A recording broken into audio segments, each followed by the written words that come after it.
Next, నిరంతరాయ అభ్యాసమే ధైర్యం. నిరంతరాయ అభ్యాసం తెలుసా? నీకు తెలిసిన దాన్ని నువ్వు గుర్తుంచుకోవడాన్ని అభ్యాసం అంటారు. మనకు తెలిసినవి చాలా మటుకు మర్చిపోతాం. నేను చదివిన 2 సార్లు కానీ గుర్తు రావట్లేదు. తినే అభ్యాసం అన్నారు నాయన, చదువుడే అంటారు దాన్ని.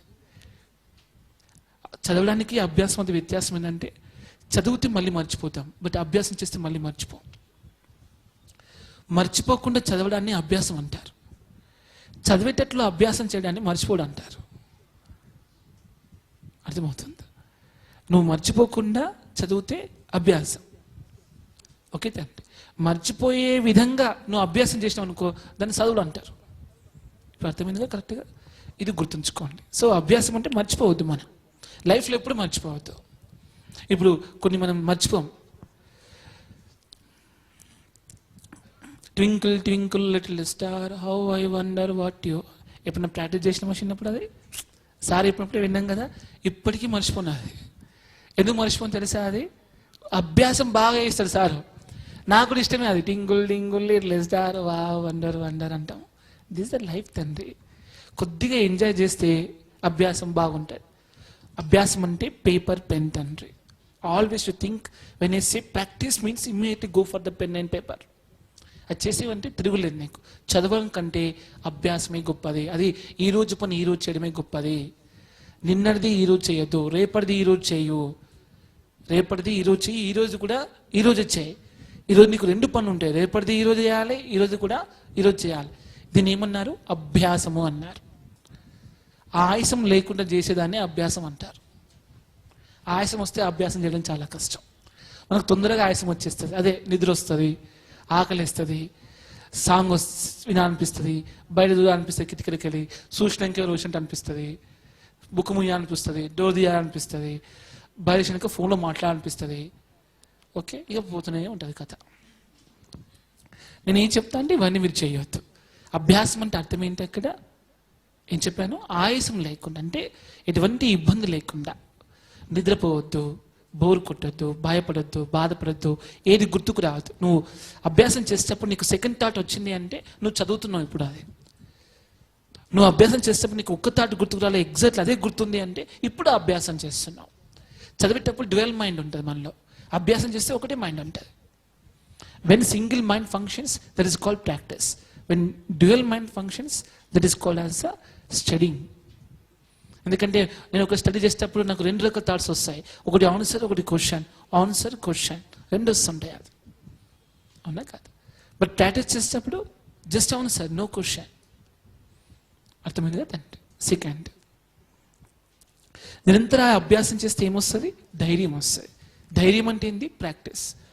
నేను ఎక్కువ ప్రాక్టీస్ చేసినప్పుడు ఎక్కువ ట్రైనింగ్లో ఉంటాను. ఫర్ ఎగ్జాంపుల్, నేను బాగా ట్రైనింగ్ తీసుకున్నాను.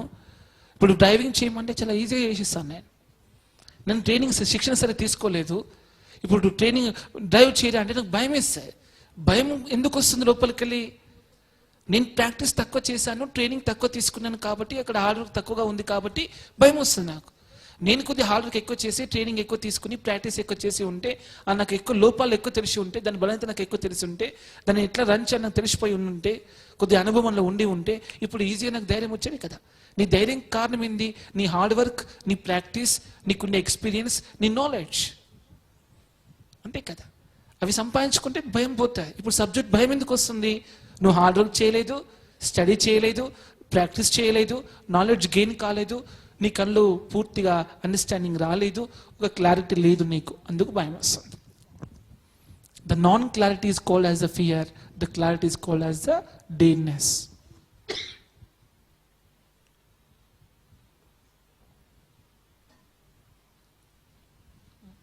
నెక్స్ట్, ఆత్మ విలువని క్రమశిక్షణ. ఇది అర్థమైంది కదా? ధైర్యం అంటే ఏంటి? Practice, do more practice. భయం వేసినప్పుడు ఏం చేయాలి? ఎక్కువ చదవాలి. ఓకే, ఎక్కువ చదవాలి. అంతకంటే ఎక్కువగా నువ్వు ప్రయత్నం చేయాలి, అంతకంటే ఎక్కువ నువ్వు అభ్యాసం చేయాలి. 4 కోణాలు. ఫస్ట్ చదువు, తర్వాత ప్రయత్నం చేయి. చదవడంకు ప్రయత్నంకు డిఫరెన్స్ ఏంటి? చదివావు కదా, చదివింది ఎంత పర్సెంట్ గుర్తుంది అని తెలుసుకోవడానికి ప్రయత్నం అంటారు. గుర్తున్నది ఎంత పర్సెంట్ పేపర్ పెట్టగలుగుతున్నావు, దాన్ని అభ్యాసం అంటారు. పేపర్ మీద పెట్టింది ఎంత పర్సెంట్ రైట్ అని ఏంటో దాన్ని అండర్స్టాండింగ్ అంటారు. ఓకే, ఇప్పుడు పెట్టింది కూడా 100% రైట్ అని కనిపించింది, దీన్ని క్లారిటీ, ధైర్యం అంటారు. క్లియర్గా ఉందా? సో ఇలా మీరు చేసుకోగలగండి ఇంట్లో, చాలా ఈజీ. 3 చూసుకోవాలి: చదువు, ప్రయత్నము, అభ్యాసము, అర్థం చేసుకోవడము, స్పష్టతగా కలిగి ఉండడము, ధైర్యంగా ముందుకు పోవడం. ఓకే అమ్మా, చెక్ చేసుకోండి, check yourself, examine yourself. తర్వాత నిన్ను నువ్వు పరీక్షించుకుంటే ధైర్యంగా ఉంటావు, పక్కు నిన్ను పరీక్షిస్తే భయపడతా ఉంటావు. నిన్ను పరీక్షించుకున్నప్పుడు పక్కు కూడా పరీక్షించిన అనుకో, నీకు తెలియలేదా నా గురించి, నాకు తెలుసు, నా గురించి పో అని చెప్తాం. అవునా కదా? నా గురించి నాకు తెలుసు, నువ్వు చెప్పకు, పో అని చెప్తాం. ఎప్పుడు? నీ గురించి నీకు పూర్తిగా అవగాహన ఉన్నప్పుడు. నీ గురించి నీకేం తెలియదు, నువ్వు ఎప్పుడు పరీక్షించుకోలేదు, రైటో రాంగో, పక్కడు వచ్చి ఇట్లా చెప్పాడు అనుకో, అట్లా కనబడుతుందా నీకు, నీకు అట్లా అనిపిస్తుందా, ఏమో నాకు తెలియదు అని భయపడుతూ ఉంటావు. ఎందుకు? ఎప్పుడు నిన్ను పరీక్షించుకోలేదు. అర్థమవుతుందా? మనం ఎప్పుడు చెక్ చేసుకోవాలి, ఒకసారి క్రాస్ చెకింగ్ చేసుకోవాలి. Whether I'm right or wrong, whether I succeed or failed, whether I got it or forgot, ఇవన్నీ చూసుకోవాలి తండ్రి. సెకండ్, ఆత్మ విలువని క్రమశిక్షణ. అంటే ఆత్మ మీన్స్ ఇక్కడ నువ్వు, యు సెల్ఫ్ నేమ్ అంటాం, ఆత్మ అంటాం. నీకు నువ్వు విలువ ఇచ్చుకోవడాన్ని క్రమశిక్షణ అంటారు. నువ్వు క్రమశిక్షణగా లేవు అంటే నీకు నువ్వు విలువ ఏమి ఇచ్చుకోవట్లేదని అర్థం. నీకు నువ్వు ఎంత విలువ ఇచ్చుకుంటే అంత ఎక్కువ క్రమశిక్షణగా ఉంటావు, నీకు నువ్వు ఎంత తక్కువ విలువ ఇచ్చుకుంటే అంత తక్కువ క్రమశిక్షణగా ఉంటావు. So be aware of it. So నీకు నువ్వు ఎక్కువ విలువ ఇచ్చుకోవడము రోజు అలవాటు చేసుకోండి. అంటే క్రమశిక్షణ డెవలప్ చేసుకోండి. డిసిప్లిన్ అర్థమైంది, ఏ టైంకు లేవాలి, ఏ టైంకు పడుకోవాలి, ఏం త్రాగాలి, ఏం తినాలి, ఏం తినొద్దు, ఏం చేయాలి, ఏం చేయొద్దు, ఎవరితో గడపాలి, ఎవరితో గడపొద్దు, ఎవరు ఫ్రెండ్స్, ఎవరు ఎనిమీస్. సో ఏది రైట్, ఏది రాంగ్, ఒక క్యారెక్టర్ డిజైనింగ్, ఒక పర్సనాలిటీ డిజైనింగ్, ఒక ఇండివిజువాలిటీ డిజైనింగ్, నీకంటే ఒక యూనిక్నెస్ డిజైనింగ్. ఇదంతా ఇంజనీరింగ్ ప్లాన్ అన్నమాట, engineering plan of the life. నిన్ను ఒక డిజైన్ చేసుకోవాలి అక్కడ. This is my character, this is my personality, this is my individuality, this is I am. ఒక ప్రింట్, ఒక ముద్ర, నువ్వంటే ఒక ముద్ర పడాలి అక్కడ, ఒక సీల్ ముద్ర పడాలి అక్కడ. దాన్ని ఏమన్నారు? క్రమశిక్షణ. ఒక మనిషికి ఇంకో మనిషికి డిఫరెన్స్ తెలుసా? డిసిప్లైన్ అంతే. Between 2 people there is no difference at all. In the case of the power and energy, the difference is only between the disciplines, in what way they are accepting and going forward. అంతే. నువ్వు ఏది accept చేస్తున్నావో, ఎలా ముందుకు వెళ్తున్నావో, ఇది తేడా ఉంది తప్ప నీ శక్తి సామర్థ్యంలో, ప్రతిభలో, నీ యొక్క అంతరంగానికి వానంతరంగానికి, నీ దేహానికి వాన్ దేహానికి, నీ మనసుకు వాడి మనసుకు, నీ ఆత్మకు వాడి ఆత్మకి, నీ హృదయానికి వాడి హృదయానికి, నీ జీవితానికి వాడి జీవితానికి, నీ ప్రపంచానికి వాని ప్రపంచానికి తేడా ఏం లేదు. తేడా ఎక్కడుందంటే నువ్వేమి యాక్సెప్ట్ చేస్తున్నావు, తిరిగి నువ్వు ఏది బయటకు ప్రజెంట్ చేస్తున్నావు, ఇందులో డిఫరెన్స్ క్రియేట్ అవుతుంది. దాన్ని ఏమన్నారు? యాక్సెప్ట్ చేయడాన్ని, ప్రజెంట్ చేయడాన్ని ఏమన్నారు? డిసిప్లైన్. క్రమ అంటే లోనికి తీసుకోవడం, శిక్షణ అంటే బయటకు ఇవ్వడం. అంటే లోపలికి తీసుకునేటప్పుడు ఆర్డర్లో తీసుకోవాలి, బ్యాలెన్స్గా తీసుకోవాలి. బయటకు ఇచ్చేటప్పుడు ట్రైనింగ్గా ఇవ్వాలి. What you really experienced and realized and what you really understood, give it back. When you have some clarity, share with somebody else. When you don't have the clarity, don't share. ఇప్పుడు అర్థమైంది కదా? క్రమశిక్షణ అంటే ఏంటి? Clarity on yourself. ఒక్క వల్ల చెప్పాలంటే the discipline is nothing but the clarity on yourself. నీ మీద నీకు ఒక స్పష్టత, ఒకటి. రెండవది, changing every moment and living as new as possible. ప్రతిక్షణం కొత్తగా ఉండి, కొత్తగా నేర్చుకుని, కొత్త దాన్ని ఎప్పుడు లోపల స్థిరపరచుకుంటే నువ్వు నిజంగా డిసిప్లిన్లో ఉన్నట్టు. నీకు కొత్త లేదనుకో, you are no more discipline. Up to date మార్కెట్కి జీవించడాన్ని డిసిప్లైన్ అంటారు. Up to date the world, నువ్వు అప్ టు డేట్ వరల్డ్తో ఉండాలి. దాన్ని ఏమన్నారు? Discipline. I have the discipline, so I'm forward to the world. I forward the world. The world never forwards me, I forward the world. That is called discipline. అర్థమైంది కదా? Last, ఆత్మరక్షణని సమయపాలన. Self protection ఏమన్నారు? సమయపాలన. Exact punctuality కలిగి ఉండాలి.